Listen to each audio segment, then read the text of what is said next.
വയനാട് ബത്തേരിയിൽ നിന്ന് മേപ്പാടിയിലേക്ക് രോഗിയുമായി പോയ ആംബുലൻസിന് മാർഗതടസ്സമുണ്ടാക്കിയെന്ന് പരാതി ഉയരുന്നു.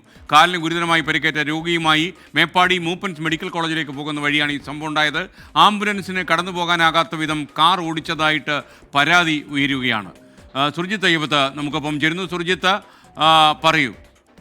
SKN 20 സെക്കൻഡ് ദൈർഘ്യമുള്ള ദൃശ്യമാണ് നമുക്ക് ലഭിച്ചിരിക്കുന്നത്. അതിൽ ഈ ആംബുലൻസിന് മുന്നിൽ ഈ കാർ എത്ര ഹോണടിച്ചിട്ടും അത് മാറ്റാത്ത ഒരു സ്ഥിതിയാണ് ഉണ്ടായിട്ടുള്ളത്. ഇത് ബത്തേരിയിൽ നിന്ന് സ്വകാര്യ ആശുപത്രിയിലെ ആംബുലൻസ് ആണ്.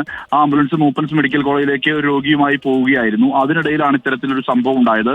ഇതുമായി ബന്ധപ്പെട്ട് എൻഫോഴ്സ്മെന്റ് RTOക്ക് പരാതി കൈമാറിയിട്ടുണ്ട്. ഇതുമായി ബന്ധപ്പെട്ട് എൻഫോഴ്സ്മെന്റ് RTOയുടെ നേതൃത്വത്തിൽ അന്വേഷണവും നടന്നു വരികയാണ്. എന്താണ് ഇതിന് കാരണമെന്നുള്ള കാര്യത്തിൽ വ്യക്തതയില്ല. വാഹനം ആംബുലൻസിന് മുന്നിലിട്ടുകൊണ്ട് അതിങ്ങനെ അല്പസമയം ഇങ്ങനെ കളിപ്പിക്കുന്ന ആ ഒരു തരത്തിലേക്കാണ് കാര്യങ്ങൾ മാറിയിട്ടുള്ളതാണ് ദൃശ്യത്തിൽ വ്യക്തമാവുന്നതും. ഇതിനുശേഷം വണ്ടി സൈഡാക്കി നൽകുകയായിരുന്നു. ബത്തേരിക്കും ഈ മേപ്പാടിക്കും ഇടയിലാണ് ഇത്തരത്തിലൊരു സംഭവം ഉണ്ടായിരിക്കുന്നത്. Okay, thank you. സുർജിത്ത് അയ്യപ്പത്താണ് വിവരങ്ങൾ നൽകിയത്.